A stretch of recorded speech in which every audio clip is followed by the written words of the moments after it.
안녕하세요, 제너럴 캐드입니다. 이번 시간에는 오토캐드 옵션의 모든 것이라고 제가 제목을 붙여봤습니다.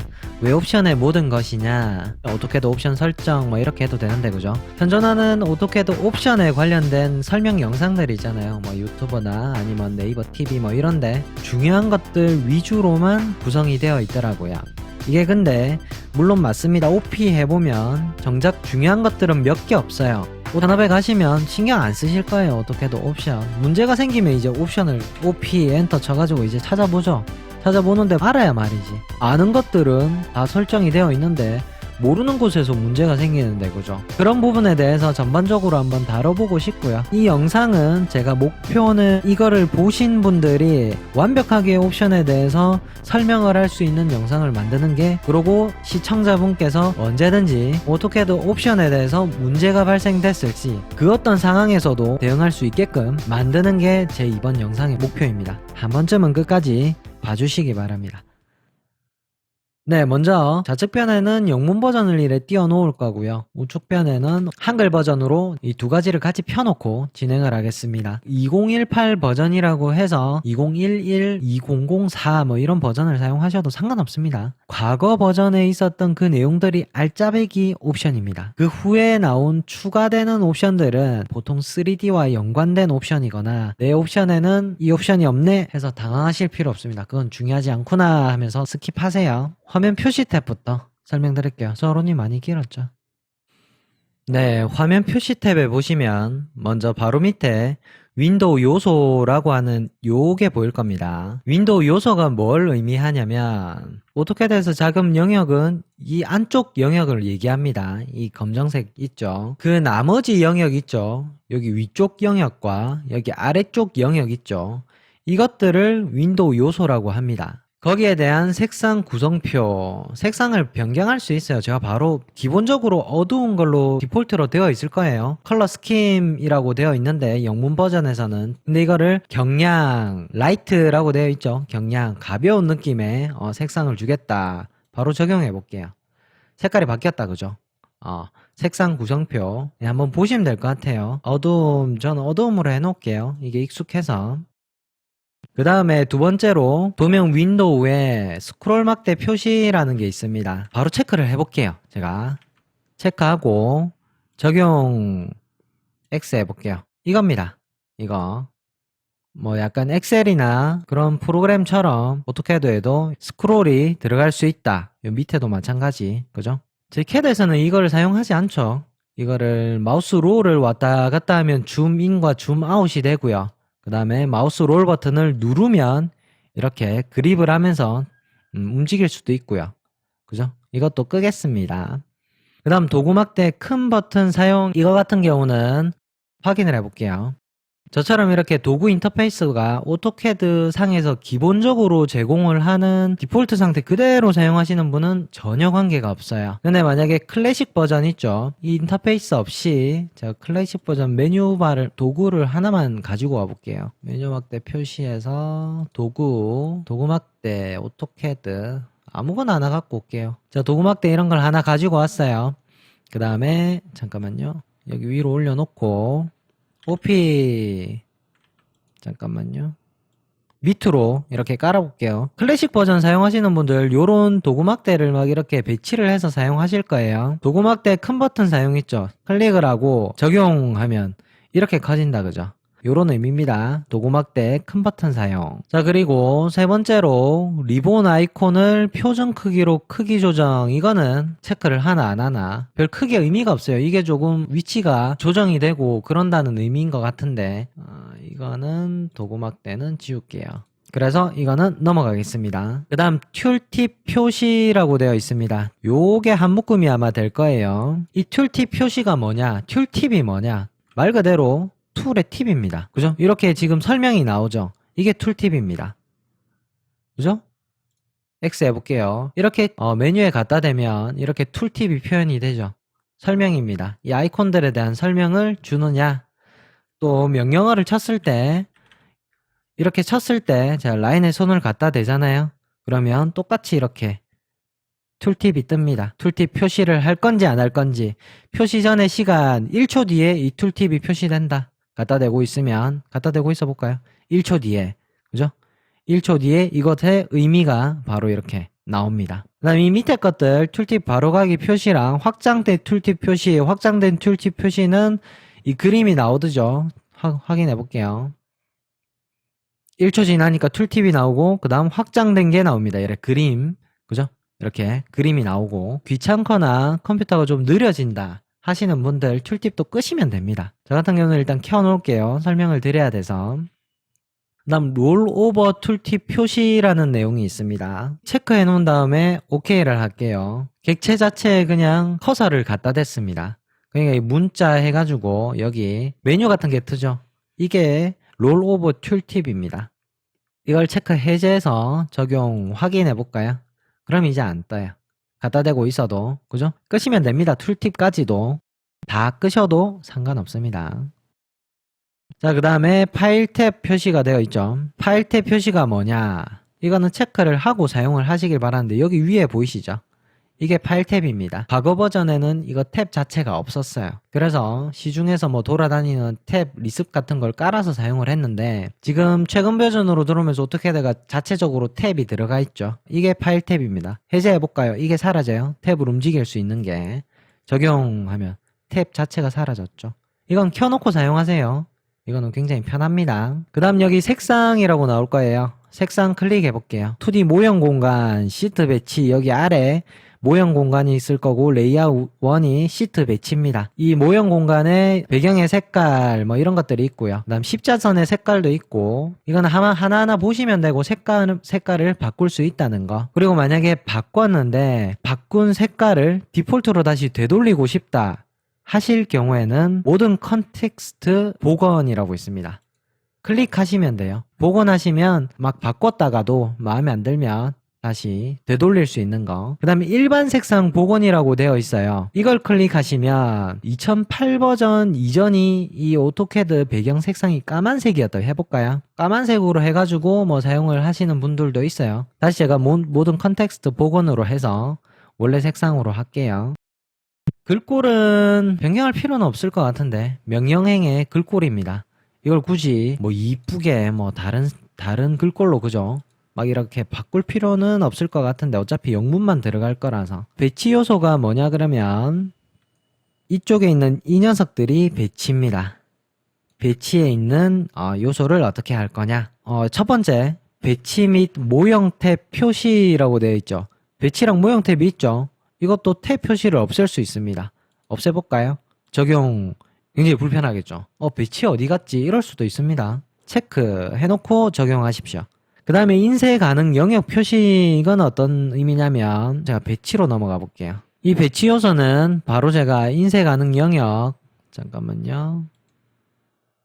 확인을 하고 요렇게 작게 보여드릴게요. 작게 요렇게 나오고 OP 한 다음에 인쇄 가능 영역을 없애고 OK 하면 이 점선이 사라졌죠. 방금 그 점선이 인쇄 가능 영역입니다.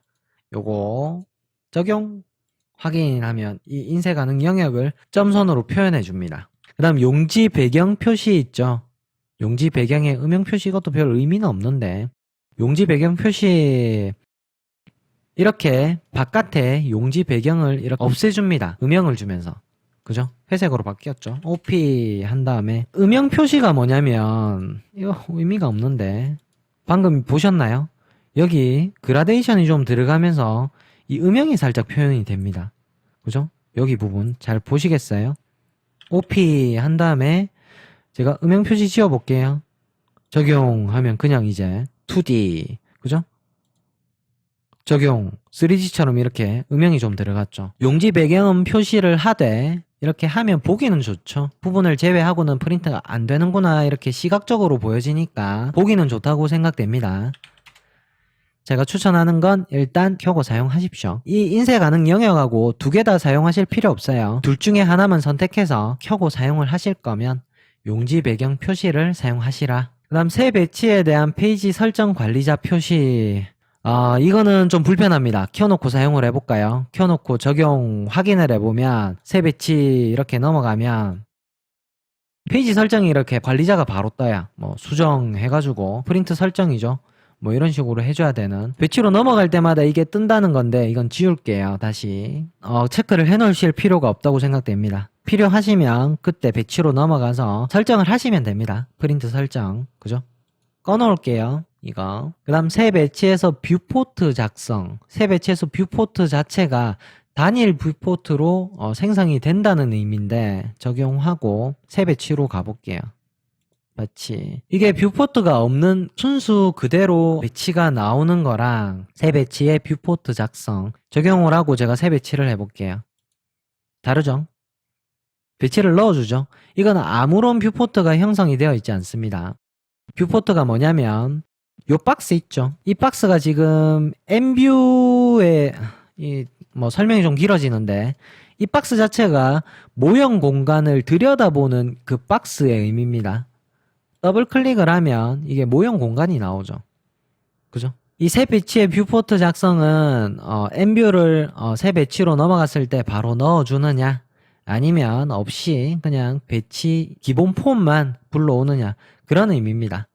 이거는 초보자분들은 굳이 체크 해제하지 마시고 체크를 하고 넘어가시기 바랍니다. 뭐 배치로 갔는데 아무것도 없이 맨 땅에 헤딩이면 mv라는 명령어를 모르시면 당황하실 수 있겠죠. mv 쳐가지고 이렇게 넣을 수도 있지만 그죠?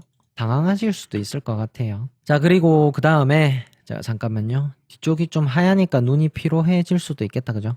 확인하고 모형으로 넘어갈게요. 배치는 두 개 다 삭제할게요. 그 다음에 이거 표시 해상도와 표시 성능입니다. 이건 같이 설명을 드릴 건데 이것들의 사용을 높게 하면 컴퓨터가 느릴 수도 있어요. 오토캐드를 사용하면서. 그래서 이 적당한 수준에서 디폴트로 아마 이렇게 체크가 되어 있을 거고요. 크게 변경하지는 않을 건데 이것들의 의미는 한번 되짚어 보겠습니다. 먼저 표시 해상도에서 호와 원을 부드럽게 천되어 있죠. 이거는 호와 원을 표현할 때 1000개의 선으로 만들어 준다는 겁니다. 그 정도로 부드럽게 한다. 그 다음에 폴리선 곡성단 세그먼트, 이거는 PE라는 그 폴리선 에딧 명령어로 폴리선을 생성했을 때 하나의 곡성당 직선 요소가 8개가 된다는 의미입니다. 그 다음 렌더링된 객체 다듬기라고 되어 있죠. 이게 0부터 10까지 넣을 수가 있어요. 그 3D 객체에 부드럽게 표현되는 정도입니다. 일단 제가 서클 하나 그려볼까요? 라인을 하나 그어서 BO REG REV 해서 제가 구를 하나 그렸어요. 이거를 실제로 두고 구를 그렸습니다. 구 요렇게 하나의 구를 그렸는데 이게 지금 모서리가 좀 그거 하죠. 리 해도 렌더링 객체 다듬기를 0.5만 해도 충분한데 이거는 10 최대한으로 해볼게요. 굉장히 부드럽게 나온 별 차이는 없습니다. 이거 기본상으로 0.5 정도만 해놔도 충분히 표현이 되니까 이것도 그대로 둘게요. 그 다음 표면당 선 있죠. 사로 되어 있을 때 원을 한번 볼게요. 적용하고 이거는 와이어프레임으로 봐야 됩니다. 뷰큐브를 제가 꺼놨는데 탑으로 보면 한 이 정도로 표현이 됩니다. 하나 둘 셋 네 개 외곽선 이거를 한 100 해볼까요? 100개로 적용하고 오케이 할게요. 위 하면 3D를 표현하는 외곽선이 굉장히 늘어났죠. 이것도 마찬가지로 컴퓨터 사양이 안 좋으면 약간은 영향을 미칠 수 있어요. 3D 하실 때 이걸 다시 4로 할게요. 4 엔터 하고 RE 리전 하면 이렇게 이런 의미라는 것만 알아주세요. 이것도 건들 필요가 없어요.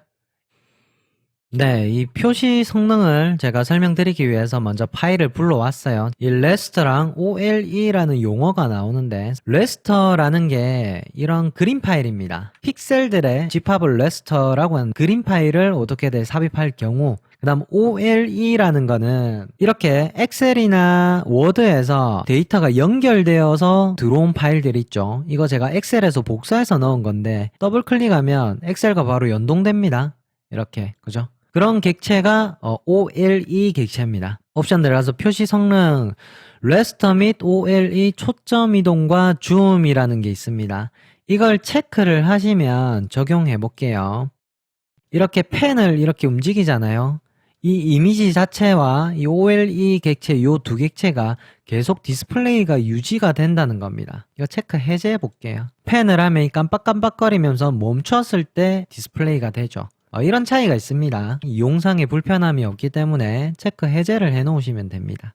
첫 번째 거. 그 다음 두 번째, 레스터 이미지 프레임만 강조되어 있습니다. 이걸 만약에 체크 해제하시면 레스터 이미지 전체를 강조하게끔 나옵니다. 근데 비주얼 상으로 크게 차이는 못 느낍니다. 프레임만 강조하는 걸로 해야 컴퓨터가 덜 부하가 차겠죠. 그래서 이건 체크를 해 놓으시는 게 맞습니다.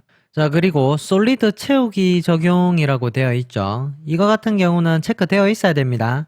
해치랑 이런 것들 채우기 표현이 된다는 겁니다. 폴리선이나 이런 것들, 그죠? 이건 체크되어 있어야 됩니다. 그 다음 문자 경계 프레임만 표시, 이것도 쓰시면 안 돼요. 쓰실 일 없어요. 근데 체크를 해볼게요. 만약에 이렇게 체크가 되어 있으신 분들이 당황하실 수 있으니까 적용을 하고 확인을 할게요.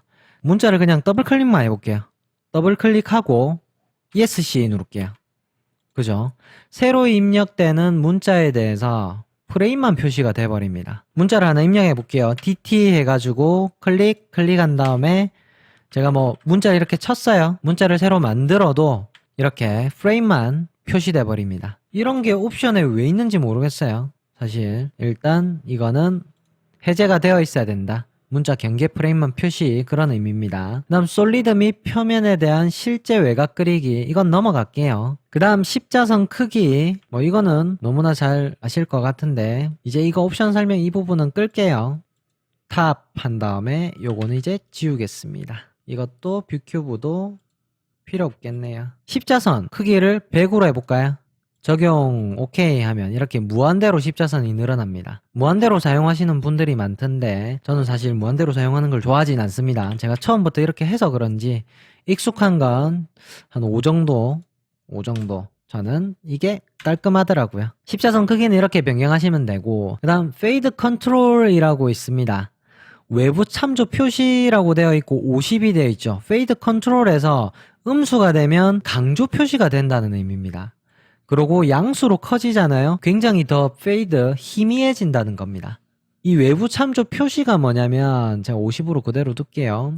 영문 버전에는 바로 나와 있어요. XREF, 이게 외부 참조인데 XREF라고 제가 바로 명령을 쳐볼게요. 외부 참조를 넣을 수 있는 도구창이 뜹니다. 여기에서 DWG 부착, DWG에서 최근에 했던 것 이거 하나를 들여올게요. 오케이 하면 요렇게 하나 부착할게요. 요렇게 실제 이렇게 해가지고 이게 외부 참조 부착입니다. 이 녀석이 외부 참조입니다. 지금 흐릿하게 나오죠. 외부 참조 이 의미입니다. 얘를 페이드를 더 줘볼까요? 적용 확인하니까 더 희미해졌죠. OP 해서 아예 진하게 해볼까요? 적용하면 아주 밝게 되겠죠. 그냥 50으로 놔둘게요. 쓰실 일이 없어요. 외부 참조 이거 위험합니다. 쓰시기. 왜 그러냐면 제가 여기서 외부 참조 객체를 변경해버리잖아요. 그러면 원본의 도면도 변경이 됩니다. 굉장히 위험하죠. 이건 개인적으로 추천드리지 않습니다. 외부 참조 옵션을 설명드리기 위해서 제가 그냥 보여드렸습니다. 그 다음 내부 편집이죠. 이거는 블록 객체입니다. 내부 편집 및 주석 표현 70% 이것도 돼 있는데 오케이 하고 뭐 이렇게 라인이 있고 이거를 블록을 잡아 볼게요. B 잡고 아무거나 치고 기준점 여기로 잡고 오케이 할게요. 랩 에딧이라는 명령으로 제가 수정을 해볼게요. 블록을 제외한 나머지 배경 객체들 이것들이 흐려진다는 의미입니다. 그죠? 0% 해볼까요? 아니, 흐려지지 않게 해볼까요? 해가지고 요거를 수정하면 그죠? 이것들 삭제도 안 되고 아무것도 안 되지만 페이드 변화가 없습니다. 흐림 상태 그죠? 나가고 OP 한 다음에 70으로 적용하면 요렇게 그죠? 자, 여기까지 화면 표시 탭이었습니다. 네, 그 다음에 열기 및 저장 탭을 설명드리겠습니다. 파일 저장이라는 곳이 있죠. 여기서 볼 것은 다른 이름으로 저장해가지고 뭐 오토캐드 20 이런 식으로 보이실 거예요. 다른 이름으로 내 파일을 저장할 때 오토캐드 버전을 정할 수 있습니다. 최신 버전으로 해놓으시는 게 가장 좋죠. 만약에 내 도면을 다른 사람한테 전달할 필요가 있을 때 버전을 낮춰줘야 됩니다. 그 사람이 높은 버전의 오토캐드를 사용을 한다면 상관이 없어요. 근데 만약에 내가 2018 버전으로 저장을 했는데 그 사람이 2015 버전을 쓰고 있다. 그럼 제 도면을 볼 수가 없습니다. 열 수가 없습니다. 버전을 또 너무 낮추면 용량이나 파일을 열고 닫음에 불편할 수 있거든요. 그래서 적정한 버전을 선택할 필요가 있습니다. 2010 버전도 나쁘진 않을 것 같은데 저는 한 2013 버전까지는 보통 이 정도 이상은 회사에서 지금 다 사용을 하실 거라 생각됩니다. 그 다음 여기 밑에 두 가지 항목 있죠. 이것들은 그냥 켜고 넘어갈게요. 켜나 끄나 크게 상관은 없습니다. 그 다음 썸네일 미리 보기 설정이라는 게 있죠. 썸네일 미리 보기가 뭐냐면 여기 설정할 수 있는 내용들이 있는데 파일 그냥 열기 누르면 여기 있죠. 미리 보기. 그 다음 증분 저장 퍼센트 있죠. 일단 저장하는 방법론인데 저도 뭐 자세한 내용은 모릅니다. 단지 수치가 50 이하가 되잖아요. 0이 되거나 아니면 10이 되거나 현재보다 도면을 저장하는데 시간이 더 걸립니다. 그냥 그 사실만 알아주세요. 그 내용은 여기 클릭해 보시면 내용이 나와 있습니다. 만약 파일 용량이 정말 커진다, 파일 용량은 줄이고 저장하는데 시간이 걸려도 상관없다 하시면 이걸 0으로 두시면 됩니다. 넘어가겠습니다. 그 다음에 파일 안전 예방 조치 해가지고 자동 저장이라는 기능이 있습니다. 오토캐드에서는 디폴트로 10분이라고 되어 있는데 이거는 사용을 하시다 보면 굉장히 불편합니다. 끄라고 말씀드리고 싶어요. 요즘 컴퓨터 사양들이 좋기 때문에 웬만해서는 오토캐드가 다운되는 증상이 많이 없습니다. 특히 초보자분들은 더더욱 그렇습니다. 아주 불량한 도면을 열지 않는 이상 컴퓨터 다운되는 일이 많이 없기 때문에 자동 저장이 과연 쓸모가 있을까라는 생각도 들지만 그래도 나는 자동 저장을 해놓고 싶다 하시는 분들은 30분 정도 간격으로 자동 저장을 해놓으시면 될 것 같아요. 이 자동 저장되는 경로는 파일 탭에 보시면 자동 저장 파일 위치가 있습니다. 여기 위치를 따라가시면 돼요. 혹시 뭐 다운되셨거나 그러면 파일의 이 저장 위치로 가서 자동 저장된 이전 작업 파일을 불러오시기 바랍니다. 그 다음 저장할 때마다 백업본 작성, 이건 끄십시오. 파일만 하나 더 생성되고 되게 지저분해집니다. 폴더 자체가. 그 다음에 상시 CRC, 이거는 뭐 상시 CCTV를 켜놓겠다 그런 의미랑도 같은데 켜놓을 필요가 없을 것 같아요. 이것도 꺼놓고 사용하세요.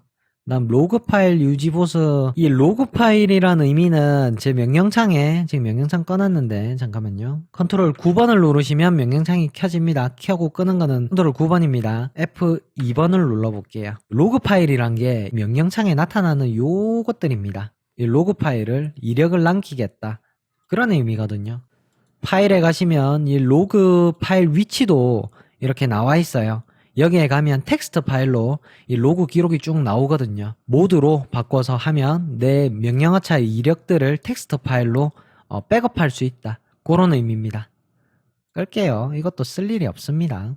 네, 그 다음 디지털 서명이라는 게 있는데 사실 제 개인적으로는 디지털 서명을 한 번도 사용 안 해봤습니다. 이게 어떤 의미냐면 예를 들어 굉장히 중요한 도면이 있어요. 그 도면을 수정 안 한 증거가 필요할 때 디지털 서명을 넣는 방법이 자신이 디지털 인증서를 가지고 있다면 다른 이름으로 저장을 한 다음에 도구를 클릭한 다음에 디지털 서명이라는 게 있습니다. 클릭합니다.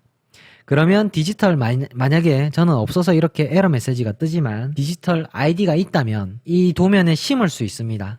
그런 다음에 다른 사람에게 이 도면을 전달을 하잖아요. 그러면 그 도면을 수정을 하지 않았다는 증명이 되는 겁니다. 그 디지털 서명 자체가.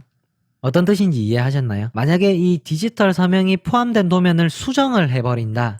그러면 이 디지털 서명은 사라지게 됩니다. 그런 의미에서 디지털 서명이 오토캐드에서 보안 조치가 가능하다는 거. 그 다음 파일 열기 있죠. 파일 열기 개수, 응용 프로그램 메뉴 개수. 이거는 열기 하면 여기 9개라는 거. 그죠? 그 다음 외부 참조가 또 나왔네요. 복사시 사용 그대로 놔두셔도 될 것 같아요. 외부 참조를 하실 거면. 그 다음에 변경사항을 외부 참조 도면청으로 유지. 이거는 외부 참조를 수정할 것 같으면 이거는 그대로 체크가 되어 있는 게 맞지 않나 싶습니다. 이것도. 그 다음에 다른 사용자에게 현재 도면을 참조 편집을 허용한다. 내 도면을 다른 사람이 외부 참조로 가져갔을 때 제가 아까 말씀드렸잖아요. 외부 참조 페이드 설명드릴 때 외부 참조 객체를 수정을 하면 원본 객체가 그대로 수정이 된다 했잖아요. 근데 이 옵션을 끄면은 다른 사람이 내 도면을 외부 참조로 가져갔다 하더라도 수정 자체가 안 된다는 얘기입니다.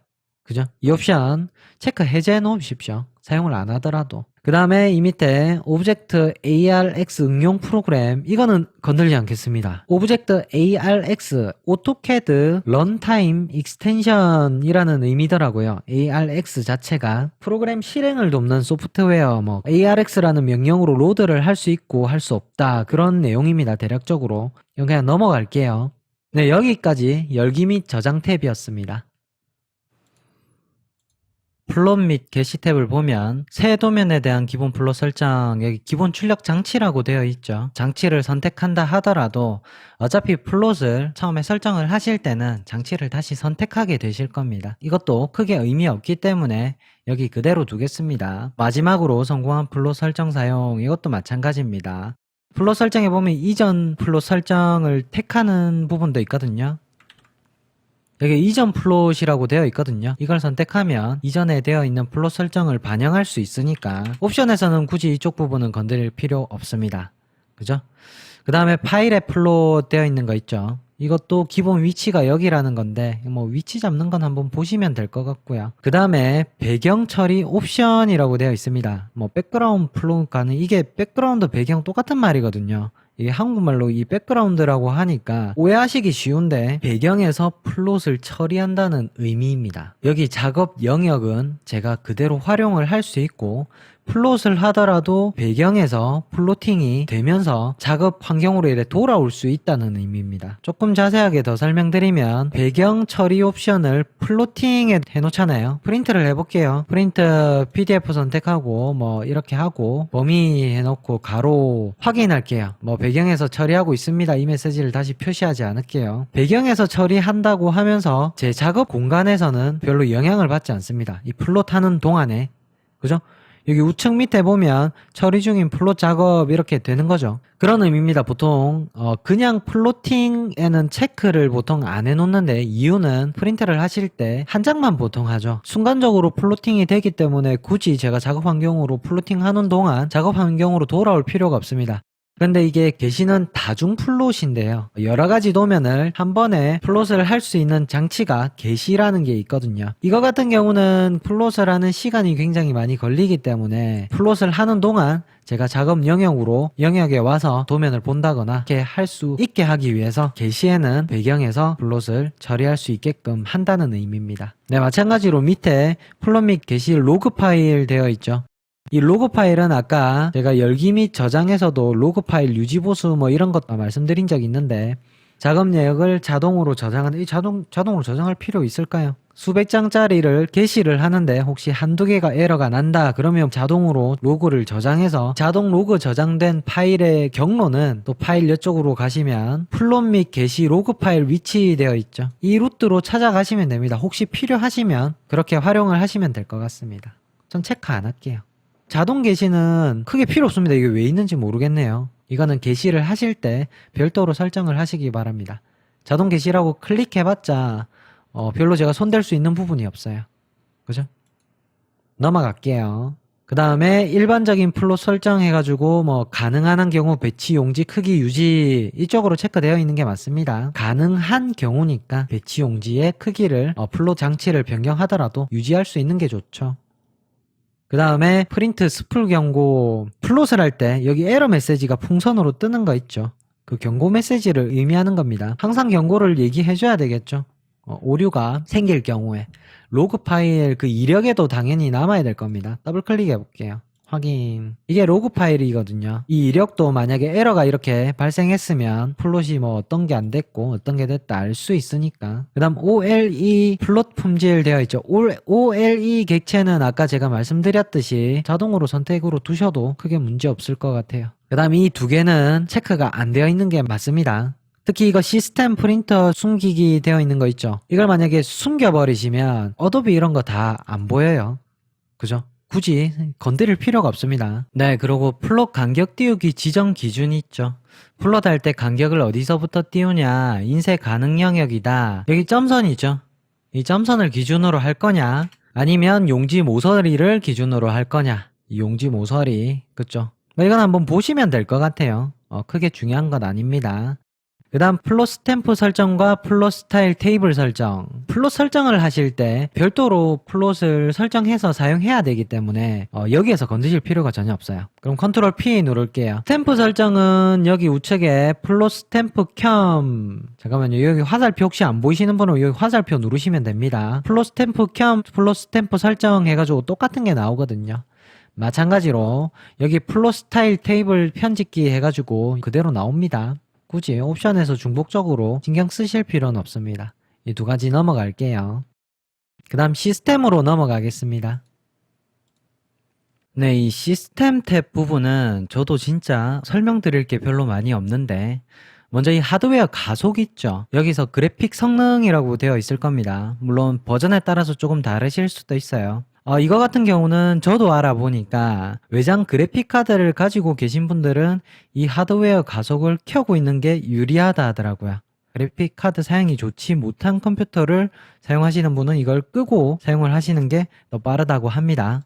그 다음 좌표 장식 이것도 넘어갈게요. 내용을 사실 모르셔도 저도 솔직히 잘 모르기도 하고요. 그 다음 터치 사용 이것도 느낌상 그냥 체크를 하고 넘어가는 게 좋을 것 같아요. 그 다음 배치 재생성 옵션입니다. 배치로 넘어갈 때 오케이 해볼게요. 배치로 이렇게 넘어가면 이렇게 한번 깜빡거리면서 배치 재생성 이렇게 나올 거예요. RE의 개념입니다. 리진, 인터넷 같은데 F5번 누르면 리프레시가 되면서 그 인터넷 화면이 다시 쫙 나오잖아요. 마찬가지로 오토캐드의 그런 리진의 의미가 재생성입니다. 그런 거에 대한 옵션을 이렇게 정할 수 있는 건데 큰 차이가 없더라고요. 그 다음에 이 일반 옵션에 숨긴 메시지와 이런 것들이 있는데 이것도 제가 설명드릴 내용은 없어요. 도움말을 사용하실 일이 많이 없으실 거예요. 근데 만약에 정말 궁금한 명령이 있는데 설명을 해주는 영상이 없다. 그러면 도움말을 한번 보셔야 되겠죠. 그때 온라인 컨텐츠도 같이 검색이 되는 그 옵션입니다. 체크. 이 밑에 부분은 그냥 넘어가겠습니다. 시스템 탭 별로 중요한 게 없네요. 그러니까. 네, 그리고 사용자 기본 설정 탭입니다. 뒷부분 요 4가지 탭 굉장히 중요합니다. 먼저 첫 번째로 윈도우 표준 동작 해가지고 2번 클릭 편집 체크되어 있죠. 이게 디폴트로 체크가 아마 되어 있을 겁니다. 예를 들어 이게 체크가 안 되어 있으면 더블 클릭을 하면 보통 이렇게 문자가 수정이 되어야 되는데 더블 클릭해도 문자가 수정이 안 돼요. 아주 단적인 예고. 2번 클릭 오케이 한 다음에 더블 클릭하면 이렇게, 그죠? 요거 2번 클릭 편집 체크가 되어 있는지 확인해 주십시오. 그리고 두 번째 이것도 굉장히 중요합니다. 도면 영역의 바로가기 메뉴. 이걸 체크 해제를 하시잖아요. 자, 마우스 우클릭을 해볼게요. 먼저 라인을 하나 긋고 마우스 우클릭을 눌러볼게요. 아무것도 안 뜨면서 직접 명령 반복이 됩니다. 스페이스바나 엔터키 역할을 합니다. 초보자분들은 메뉴를 이렇게 사용하시거나 단축키를 많이 사용 안 하시니까 아직 스페이스바를 누르는지 마우스 우클릭을 누를지 엔터키를 사용할지 여러가지 방법을 동원하고 계실 텐데요. 어느 정도 수준 이상이 되시면 마우스 우클릭을 사용하느냐 스페이스바를 사용하느냐 크게 두 부류로 나뉩니다. 사실 한 10여 년 전에 그때까지만 해도 스페이스바를 사용을 많이 했던 것 같은데 요즘에는 아마 강사분들하고 이런 분들이 마우스 우클릭을 많이 사용하시는 것 같더라고요. 왼손이 바쁘냐 오른손이 바쁘냐 이 문제이기도 한데 제 개인적으로는 두 개 다 사용을 해봤지만 스페이스바를 사용하는 게 훨씬 더 안정적이라고 생각합니다. 제 개인적인 의견입니다. 이걸 체크하고 확인을 해볼게요. 마우스 우클릭을 누르면 이렇게 퀵 메뉴바가 나옵니다. 사용할 건 별로 없어요. 계산기 정도는 사용할지 모르겠는데 객체를 선택해서 저 같은 경우는 객체 숨기기 분리해서 분리 끝 하면 나오고 이 정도 사용을 하지 우클릭을 사용하는 경우는 많이 없습니다. 하지만 마우스 우클릭으로 엔터키나 스페이스바 역할을 대신 하시는 분들은 반드시 체크 해제가 되어 있어야 된다는 거. 제 채널을 보시는 분들은 스페이스바를 사용하시길 저는 계속 권장드릴 겁니다. 마우스 우클릭은 좀 방정받는 소리가 납니다. 회사에서 사용하실 때는 마우스 안 좋은 거 사용하거든요. 그냥 HP 거 기본적인 거 있잖아요. 그 다음에 삽입 축척입니다. 이거는 사실 의미가 없어요. 이걸 마일, 킬로미터 이렇게 한다 한들 다른 도면을 가지고 온다고 한들 그게 마일이나 킬로미터로 표현이 되느냐? 아닙니다. 모든 도면은 대부분 단위가 정해져 있을 거예요. 만약에 단위가 정해져 있지 않는 도면이 있을 경우에 그 도면을 삽입으로 가지고 오면 이 단위들로 가지고 온다는 얘기인데 그럴 경우 단 한 번도 겪어보지 못했습니다. 그래서 이거는 그냥 밀리미터로 일단은 놔두시면 될 것 같습니다. 그 다음에 하이퍼링크, 이건 넘어갈게요. 하이퍼링크를 만약에 작성했을 때 그 위에 커서나 툴팁 이런 게 표시가 되냐 안 되냐, 그 체크입니다. 네, 그리고 필드라는 게 있거든요. 필드의 배경 표시, 이것도 중요한 건 아닌데 뭐 사용을 거의 안 하는 건데 있으니까 말씀은 드릴게요. 먼저 필드가 뭐냐면 여기 삽입에 보시면 데이터 필드라고 있습니다. 필드라고 하면 문자열 같은 건데요. 뭐 작성 날짜, 용지 크기 뭐 이런 거 아무거나 가지고 올 수 있어요. 문구를 오케이 해가지고 가지고 오면 이 배경의 회색으로 지금 배경이 표시되죠. 필드 객체에 배경을 표시한다, 그런 의미입니다. 별 의미 없습니다. 필드 사용하시나요? 그 다음에 좌표 데이터 항목에 대한 우선순위, 이것도 좀 애매한 부분이 있는데, 먼저 좌표 데이터 항목이라는 게 좌표는 여기 밑에 있습니다. 이것들을 의미하고, 이 우선순위가 활성 객체 오스냅이죠. 오스냅이 켜졌을 때 라인 해가지고, 오스냅이 이렇게 딱 켜지면, 잠깐만요, 좌표를 실시간으로 돌려놓고 오스냅이 이렇게 딱 켜지면 거기에 이 좌표가 멈춘다는 얘기인 것 같아요. 그죠? 거기에 대한 우선순위가 오스냅이 되냐, 키보드 입력이 되냐, 이건 그냥 넘어갈게요. 스크립트를 제외한 키보드 입력으로 놓고, 그 다음 연관 치수깁이라는 게 있습니다. 이 체크를 해볼게요. 이렇게 객체가 이렇게 있다고 할게요. 치수를 주잖아요. 여기도 주고 여기도 주고 이렇게 준 상태에서 이 객체를 움직여 볼게요. 요렇게 치수가 따라오죠. 이게 새 연관 치수 만들기를 체크했을 때 나타나는 현상입니다. 이걸 체크 해제하고 적용해 볼게요. 마찬가지로 이건 체크 해제한 녀석입니다. 체크 해제한 치수를 제일 위에, 잘 안 보이죠? 무브. 이 객체를 무브 해 볼게요. 요래. 그죠? 얘는 안 움직이죠? 무브. 요래. 저는 이게 불편하더라고요. 저는 그냥 제가 제 손으로 한 땀 한 땀 수정하는 게 좋은데 막 마음대로 변하고 이러니까 좀 불편하던데, 뭐 사용자에 따라 어떤지 모르겠습니다. 그 다음 명령 취소와 명령 복구에 대한 옵션인데, 저희가 줌이나 초점 이동 이런 걸 하잖아요. 줌은 뭐 이렇게 할 거고, 이거 하나하나의 행동을 컨트롤 Z 언두를 했을 때 다 인식을 시켜버리냐, 그럼 굉장히 많은 액션이 들어가겠죠. 마찬가지로 줌이나 펜도 마찬가지입니다. 이걸 만약에 체크 해제를 해버리시면 언두를 하는데 굉장히 많은 절차를 거쳐야 됩니다. 그럼 무리가 가겠죠. 체크를 해 놓으십시오. 마찬가지로 도면층 특성, 그러니까 레이어 특성 변경 사항도, 그죠? 이것도 체크가 되어 있어야 됩니다. 뭉덩이 해준다는 얘기입니다. 언두나 리두를 할 때. 그리고 블록 편집기 설정, 이것도 이 머리 아픕니다. 블록. 일단 블록 편집기라는 게 있어요. 블록을 더블 클릭하면 나오는 블록 편집기에 대한 매기면 색상, 그립 색상 뭐 이런 것들이 있어요. 이건 한번 읽어보십시오. 그 다음에 성 가중치 설정 클릭해 볼게요. 기본적으로 바이 레이어로 설정이 되어 있을 거고, 성 가중치 표시를 만약에 하시잖아요. 라인을 한번 그어볼게요. 이 선 자체가 0.25mm로 지금 표현이 되고 있는 겁니다. 오토캐드 자체에서 선 가중치가 표현이 된다는 의미입니다. 선 가중치 설정 0.6mm로 해볼까요? 적용 및 닫기 확인하면, 그죠? 이만큼 0.6mm겠죠 이게. 뭐 굳이 이렇게 표현될 게 있을까요? 네, 그리고 마지막으로 기본 축척 리스트라고 있죠. 미터법 해가지고 이렇게 쭉 나열되어 있는데 넘어가면 될 것 같아요. 이걸 지운다고 하더라도 이렇게 삭제하죠? 삭제하고 적용을 하더라도 다른 곳에 영향을 미치는 건 전혀 없습니다. 여기 뭐 주석에도 그대로 나오고요. 프린트를 펴도 이렇게 축척은 그대로 다 살아 있습니다. 옵션에서는 기본 축척 리스트를 굳이 건들 필요 없다, 재설정하면 다시 돌아옵니다. 그 다음 제도 탭으로 한번 넘어가 볼게요. 제도 드래프팅 오토 스냅 설정이라고 나오죠. 오토 스냅이 뭐냐, 라인이 있고 이 라인을 토대로 또 다른 라인을 그린다 할 때 여기에 녹색으로 삼각형, 사각형 이렇게 찝히는 것들 있죠. 이게 오토 스냅입니다. 객체 스냅, 그죠? 표식기가 뭐냐면 방금 전에 사각형, 삼각형 하는 거 있었죠. 삼각형으로 녹색으로 표현이 되고 중간점입니다. 끝점은 사각형으로 이렇게 표현이 돼요. 이게 표식기입니다. OS 해가지고 치면 그 표식기들의 모양이 다 여기 나와 있습니다. 끝점은 사각형, 중간점은 삼각형, 그죠? 이 표식기를 표현해 줄 거냐 아니면 끌 거냐, 그 내용입니다. 켜줄게요. 마그네트, 이게 뭐냐면 지금 마그네트가 켜져 있어요. 여기서 오스냅을 딱 잡았을 때 커서가 이 가까이 가면 자동적으로 스냅 쪽으로 자석처럼 이렇게 착 달라붙는 느낌이 들 거예요. 만약에 마그네트가 꺼져 있으면 가까이 가더라도 오스냅은 표시가 될 건데 커서가 착 이렇게 달라붙는 느낌이 없을 거예요. 미세한 차이가 있습니다. 마그네트 이것도 켜놓을게요. 그 다음 오토 스냅 툴팁 표시라고 되어 있습니다. 스냅점을 딱 잡잖아요. 그럼 중간점 이렇게 나오죠. 이게 툴팁입니다. 끝점 이렇게 나오고 마찬가지로 끝점 이렇게 나오죠. 체크해 놓겠습니다. 그 다음 오토 스냅 조준창에 상자 표시라고 되어 있습니다. 이걸 만약에 켜 놓으시면 오토 스냅 제가 명령을 넣잖아요. 명령을 넣으면 지금 사각형 이 커서의 사각형 보이시나요? 커서에 이게 바로 조준창 사각형 표시를 하는 겁니다. 자, 꺼볼게요. 조준창을 끄면 라인을 딱 명령을 치고 스페이스바를 딱 누른과 동시에 커서 모양이 중간에 사각형이 없어지면서 이렇게 조준을 하는 모양이 딱 바뀌죠. 명령이 딱 들어갔다는 형상처럼 끄고 사용을 하시면 돼요. 마찬가지로 색상도 오토 스냅 표시기에 대한 색상 녹색으로 아마 되어 있을 거예요. 디폴트로. 그죠?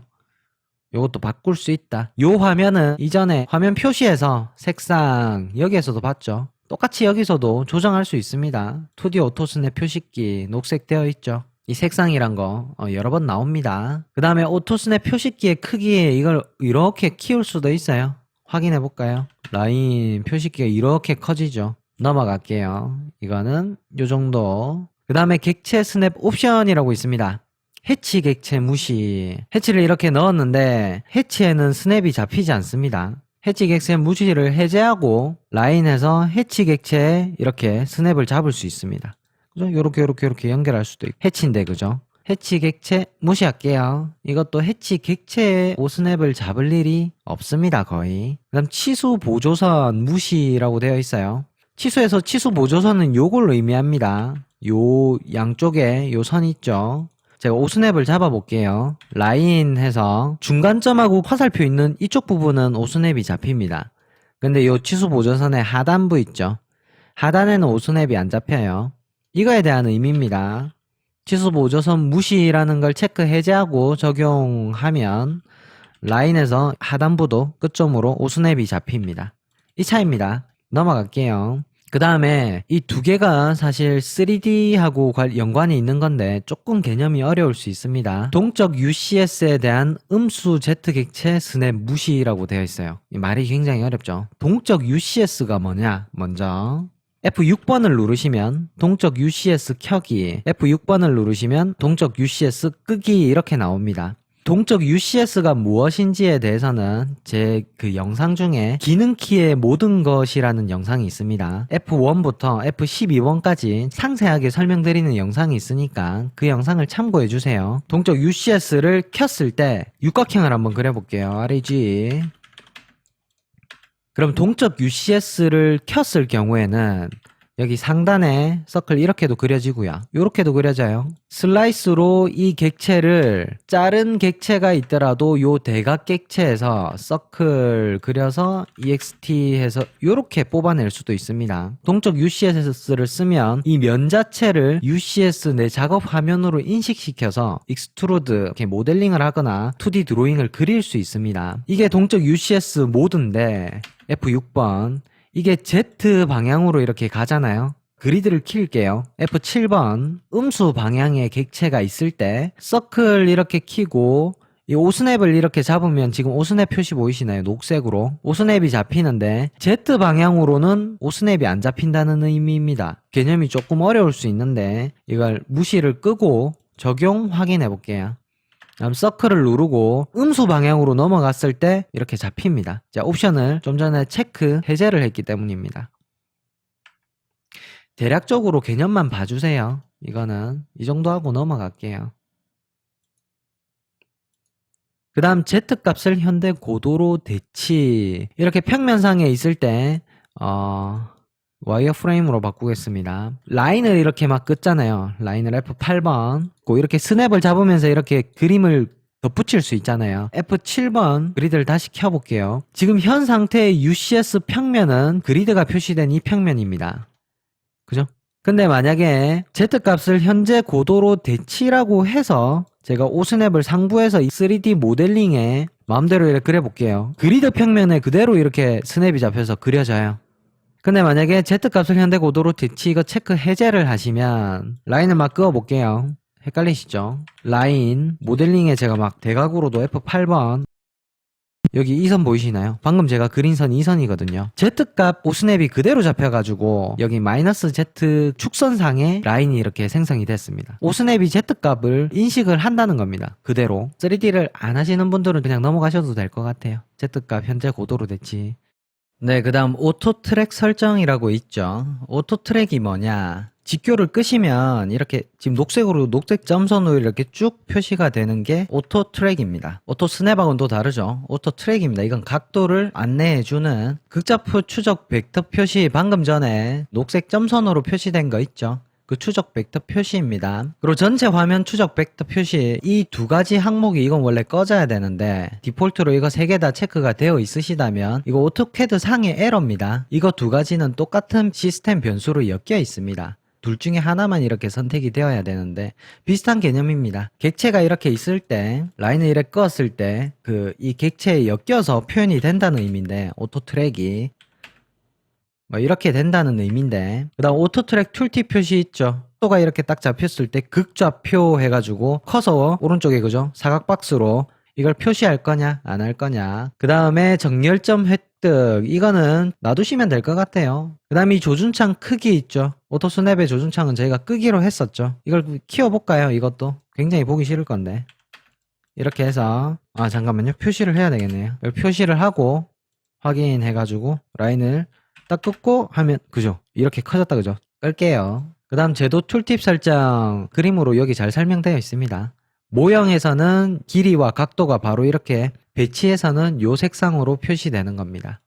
확인해서 볼까요? 라인 해서 각도는 이렇게 보시면 길이는 왼쪽에 이렇게 흰색으로 표현이 되죠. 요것들에 대한 색상하고 크기 있죠. 크기도 이렇게 키워볼까요? 라인 하니까 굉장히 커졌죠. 이것들 만약에 이 툴팁이 보기 싫다 하시는 분 있잖아요. 그러면 F12번 누르시면 됩니다. F12번 누르시면 안 보여요. 더 이상. 그죠? 이렇게 해도. 그 다음 이 밑에 라이트 그림 문자 설정과 카메라 그림 설정 있죠. 라이트 카메라. 이 두 가지 항목은 오토캐드 2D와 3D랑도 관련이 없습니다. 이건 렌더링 문제입니다. 제가 오토캐드에서 렌더링을 하는 거는 굳이 추천드리고 싶지 않습니다. 9버전, 20버전 이렇게 버전이 올라갈수록 오토캐드도 이제 렌더링, 3D 이쪽을 계속 강화하는 추세입니다. 하지만 렌더링 관련해서는 다른 프로그램들, 3D 전용 툴들 있죠. 3ds max나 아니면 인벤터도 있고요. 그런 전용 툴들이 렌더링은 확실히 강하기 때문에 오토캐드에서는 3D 형상, 솔리드 모델까지만 하시고 렌더링과 애니메이션, 해석 이쪽 부분은 다른 3D 전용 툴로 넘어가시기 바랍니다. 그죠? 라이트랑 카메라 넘어갈게요. 그럼 3D 모델링 탭으로 넘어갈게요. 3D 모델링 3D 십자선이라고 있습니다. 십자선의 Z축 표시 이게 어떤 의미냐면 체크가 되어 있으실 거예요. 아마 디폴트로 2D 평면상에서는 커서가 지금 XY 이렇게 이게 끝이죠. 근데 만약에 Shift랑 마우스 롤 버튼을 같이 누르시고 화면을 살짝 돌려보세요. 이렇게 45도 각도로 돌리면 XYZ 방향으로 커서가 이렇게 만들어져 있죠. 그죠? Z 방향으로 이렇게 만들어져 있는 그 표시입니다. Z축 표시가. 이걸 만약 체크 해제를 하시면 XY축으로만 이렇게 납작하게 되죠. 그 다음 표준 십자선의 축 레이블을 표시 한글로 번역이 되니까 되게 이상한데 만약 영문 버전을 한번 볼게요. 라벨 엑시어스 인 스탠다드 크로스 헤어 되어 있어요. 표준 화살표에 십자선의 축 라벨을 표시하겠다. 체크를 해볼게요. XYZ라고 라벨이 붙었습니다. 영문으로 꺼볼게요. 없어졌죠? 라벨이 붙냐 안 붙냐? 이거 불편하신 분들은 끄고 사용하세요. 그죠? 그 다음 동적 UCS에 대해서 라벨 또 표시를 하느냐. 이 동적 UCS가 아까 F6번 그죠? 동적 UCS를 켜고 NEZ로 한번 바꿔볼게요. 이게 어떤 건지 보여드리기 위해서 이런 육각체가 있다면 동적 UCS를 키는 거는 F6번 그죠? 동적 UCS 켜기 되어 있죠. 켠 상태에서 서클 한 다음에 이렇게 잡아볼게요. 이 커서 옆에 NEZ 이렇게 그죠? 이렇게 라벨이 또 붙죠. 별로 뭐 쓸모는 없을 것 같은데 그죠? 이런 걸 표시하나 안 하냐 그런 문제입니다. 라벨은 저는 다 끌게요. 그 다음 나오는 게, 잠깐만요. 이걸 똑바로 해놓을게요. 평면도 이건 지우고 와이어프레임 할까요? 뷰포트에 도구 표시라고 되어 있습니다. 뷰큐브가 뭐냐? 제가 이거는 전반적으로 별도의 영상을 만들어 놓은 게 있는데 제 3분 영상 팁 중에 화면에 잡다한 것들 다 끄고 켜기 제목의 영상이 있습니다. 뷰큐브 바로 오른쪽에 이 녀석입니다. 뷰큐브 꺼볼까요? 2D 와이어프레임 비주얼 스타일에서도 끄고 기타 비주얼 스타일에서도 끄겠습니다. 확인해 볼까요? 예, 꺼졌죠? 만약에 다른 와이어프레임으로 바꿔도 꺼져 있습니다. 그죠? 이렇게. 그 다음에 마찬가지로 UCS 아이콘 표시, 이건 지금 꺼져 있는데 UCS 아이콘이라고 해서 제가 오프를 해서 꺼져 있는 거고, 원래는 기본적으로 ON, 잠깐만요, OP 이렇게 켜져 있고 적용 확인, 이게 UCS 아이콘입니다. 그죠? 요거 따라다니는 거 있죠? 없애는 방법은 좀 전에 제가 UCS 아이콘에서 OFF를 하셔도 되고, 그죠? 이걸로 끄셔도 되고, 그 다음 옵션에 들어가서 이걸로 끄셔도 됩니다. 적용 확인하면 끝이죠. 옵션으로 끄는 게 선행됩니다. 제가 명령어로 끈 거보다. 그 다음 뷰포트 컨트롤 표시 있죠? 이거 꺼볼까요? 확인. 요 위에 이겁니다. 그죠? 요 쫓겨난 거 있었죠? 뷰포트 컨트롤 켜볼게요. 확인. 켜져 있어야 되겠죠? 혹시 잃어버리시면 옵션에서 켤 수 있다는 거 알아주시면 되고, 여기 마이너스 표시 있죠? 클릭한 다음에 뷰큐브 되어 있죠? 이거 지금 여기서 켜놨거나 해도 이게 나타나지 않는 게 여기서 다 꺼놨기 때문입니다. 여기 다 체크해 줄게요. 여기서 체크. 그죠? 이렇게 하면 다 켜져 있을 건데, 스티어링 휠 이런 것도 여기서 켤 수 있고, 그 다음에 탐색 막대 이런 것도 있을 거고요. 다 껐다 켰다 여기 마이너스를 클릭하면 하실 수 있습니다. 그 다음 3D 객체 작성 시 비주얼 스타일이라고 되어 있죠. 이걸 바꾼다고 해서 달라질 거 없습니다. 넘길게요. 마찬가지로 3D 객체 작성 시 삭제되는 거, 이게 어떤 의미냐면, 자, 서클을 하나 그릴게요. 실제 리얼리스틱입니다. 영문 버전으로는 익스트루드 돌출을 할게요. 솔리드가 됐잖아요. 그럼 여기에 서클이 그대로 있어야 되는데 무브 해볼게요. 서클은 사라졌죠. 자, 이거 한번 읽어보시면 될 것 같아요. 대략적으로 이런 의미라는 거. 표면의 등각선, U 등각선, V 등각선, 이거는 등각 모드에서 표현되는 정도를 나타내는 거라서 이쪽 부분은 제가 넘어가겠습니다. 마찬가지로 다듬기나 메시 기본체도 마찬가지로 이 메시의 형상, 기본체가 이렇다, 이 레벨을 정해서 좀 더 메시를 부드럽게 줄 수도 있고, 그죠? 이것들은 일단 넘어가겠습니다. 중요하지 않습니다. 건들 필요도 없고. 그 다음 3D 탐색해서 마우스 휠 줌 반전이라고 있습니다. 이게 만약에 클릭이 되어 있으면 확인을 해볼게요. 지금 마우스 롤을 왔다 갔다 하시면은 줌인과 줌아웃이 되는데 반대로 됩니다. 줌인과 줌아웃이. 다른 프로그램에서도 이런 기능은 있는데 반전을 하실 필요 없어요. 이거는 체크 해제가 되어 있어야 됩니다. 그 다음 보행 시선과 조감뷰, 애니메이션 이쪽 이 두 개는 넘길게요. 뷰큐브 제가 여기 말씀드렸죠? 클릭해 볼게요. 여기에 대한 이것들을 바꿀 수 있다. 기본값 복원하셔도 되고요. 그 다음 스티어링 휠 아까 보셨죠? 여기 마이너스 클릭하시면 스티어링 휠 나옵니다. 그 다음에 포인터 입력의 Z 필드 표시, 이게 동적 입력을 제가 이거 비주얼 스타일을 다시 와이어프레임으로 바꿀게요. 그 다음 이것들 지금 좀 귀찮죠? 다 끌게요. 좀 전에 동적 입력, 포인트 입력, Z 필드 표시가 동적 입력이라는 것은 F12번입니다. F12번을 누르면 라인을 했을 때, 명령을 하나 쳤을 때 XY축만 나옵니다. 지금 동적 입력이라고 쳤을 때 Z 필드 표시 체크한 다음에 라인을 쳐볼게요. 끝에 세 번째 칸 0이 새로 생긴 거 보이시나요? 그냥 그런 의미입니다. Z 필드 표시를 하나 안 하나 뭐 입력을 할 수 있는데 그냥 끌게요.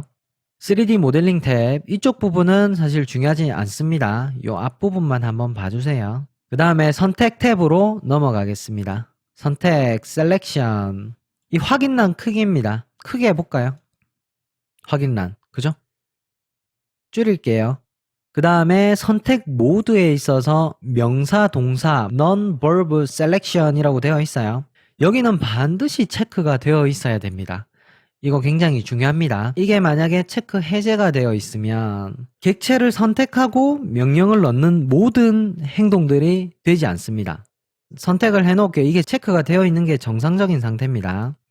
객체를 선택하고 무브를 하거나 객체를 선택하고 미러를 하거나 F8번 이렇게 명령을 입력하고 액션을 취하는 경우가 굉장히 많은데요. 만약에 이 명사 동사 none and verb selection에 체크 해제가 되어 있다면 객체를 먼저 선택하고 명령을 입력하는 모든 액션이 취해지지 않습니다. 다시 객체를 한 번 더 선택해야 돼요. 이렇게 들어가야 돼요. 그죠? 굉장히 중요하겠죠. 이거 모르면 굉장히 당황할 수 있어요. 명사 동사 선택 체크가 반드시 되어 있어야 됩니다. 그 다음 Shift 키를 사용하여 선택의 추가. 이거는 선택이 되어 있으면 굉장히 불편합니다. 선택 해제하세요. 보통 이렇게 선택하고 그냥 선택만 하면 선택이 추가가 되는데 이걸 해제 체크를 해버리면 선택하고 별도로 이렇게 선택이 돼버려요. 추가적으로 선택을 하려면 Shift 키를 누르고 이렇게 해야 돼요. 이거 오토캐드랑 안 맞습니다. 그죠? 다른 3D 툴에서는 이렇게 사용을 하는데 오토캐드랑은 맞지 않습니다. 그냥 객체 그룹화 체크를 그냥 해놓을게요. 그 다음에 연관 해치. 자, 한번 체크해서 보여드릴게요. 해치를 넣어볼게요. 연관 해치를 해버리면 이 해치 자체가 바깥 경계를 그룹화 시켜버립니다. 이거 해치를 닫고 REC 해서 그럼 해치만 이렇게 원래 무브하면 빠지거든요. 해치 경계는 그대로 있어야 됩니다. 연관 해치라고 넣으실 경우 이미 해치와 경계는 한 몸이 되어버립니다. 그죠? 무브 하면 이렇게 되어버리네요. 혹시 이런 현상이 되어 있으면 이게 체크가 되어 있을 겁니다. 이거 끄고 사용하세요. 빈 영역 선택 시 자동 윈도우. 윈도우가 뭐냐면 선택 모드입니다. 이렇게 빈 곳을 선택하면 자동적으로 이렇게 선택 모드로 바뀐다는 의미입니다. 이게 만약에 체크 해제가 되어 있잖아요. 그럼 그냥 클릭만 돼요. 아무것도 안 돼요. 굉장히 불편하죠. 이것도 오토캐드랑 맞지 않습니다. 클릭해서 박스가 쳐지지 않습니다. 이것도 켜고 사용이 되어야 돼요. 그 다음에 윈도우 선택 방법 자동차 이건 그대로 둘게요. 그 다음 밑에 부분도 그대로 두겠습니다. 리본 옵션도 넘어갈게요. 그립의 크기, 그립이 뭐냐면 지금 파란색으로 되어 있었죠. 라인, 이게 그립입니다. 선택을 하면 이렇게 나오는 게 그립이에요. 파란색으로 되어 있죠. 이걸 키워보면 그립이 뭔지 정확하게 아실 건데. 그립, 그죠? 요거 그립입니다. 그립 표시 안 되면 좀 불편하겠죠. 뭐 각각 동작과 그립을 사용하는 그 옵션들이 있는데 이것들도 한번 쭉 읽어보시면 될 것 같아요. 크게 중요한 내용은 아닙니다. 그 다음 미리 보기도 명령이 활성화되어 있는 경우, 활성 명령이 없는 경우, 뭐 시각 효과 해서 이렇게 나오는 것들도 있어요. 이 부분은 한번 쭉 읽어보시면 될 것 같아요. 이쪽 좌측 부분 선택 모드 굉장히 중요합니다. 이 부분 확실하게 봐주시면 될 것 같습니다. 됐죠? 선택 탭 넘어가겠습니다. 그리고 마지막으로 프로파일이 있죠. 이건 보실 건 없습니다. 단지 딱 한 개 재설정 있죠. 혹시 오토캐드 설정상에 뭔가 문제가 있는 것 같다. 디폴트로 만들고 싶다. 그럼 리셋 하시면 됩니다. 재설정 누른 다음에 OK 하시면 돼요. 프로파일은 리셋 정도만 알아두시면 될 것 같습니다. 네, 여기까지 오토캐드 옵션의 모든 것 진행해봤습니다. 굉장히 시간이 좀 많이 걸리고 내용이 방대합니다. 오토캐드 옵션이란 것이 처음 시작할 때부터 오토캐드의 옵션을 낱낱이 파헤쳐 보겠다 하고 시작을 했거든요. 근데 하던 중간중간에 애매모호한 것들도 있었던 것 같습니다. 하지만 본 영상처럼 자세하게 설명되어 있는 영상은 시중에 나와 있지 않습니다. 아마 강사분들도 이렇게 설명을 못 하실 거예요. 이렇게 자세하게는 꼭 한번 이 영상은 좋아요 눌러 놓으시고요. 좋아요를 눌러 놓으시면 그 라이브러리 히스토리 거기에 이 영상이 저장될 겁니다. 그러면 필요하실 때마다 돌려보시면서 문제가 발생됐을 때 당황하시지 마시고 그리고 막 찾지 마시고 그죠? 이거 찾으면 시간 되게 오래 걸리거든요. 뭐가 잘못됐지 하나하나 찾는다고 시간 낭비하지 마시고 이 영상 하나로 해결하시기 바랍니다. 다음 시간에는 좀 더 유익한 내용으로 찾아뵐 수 있도록 하겠습니다. 제너럴 캐더였습니다. 감사합니다.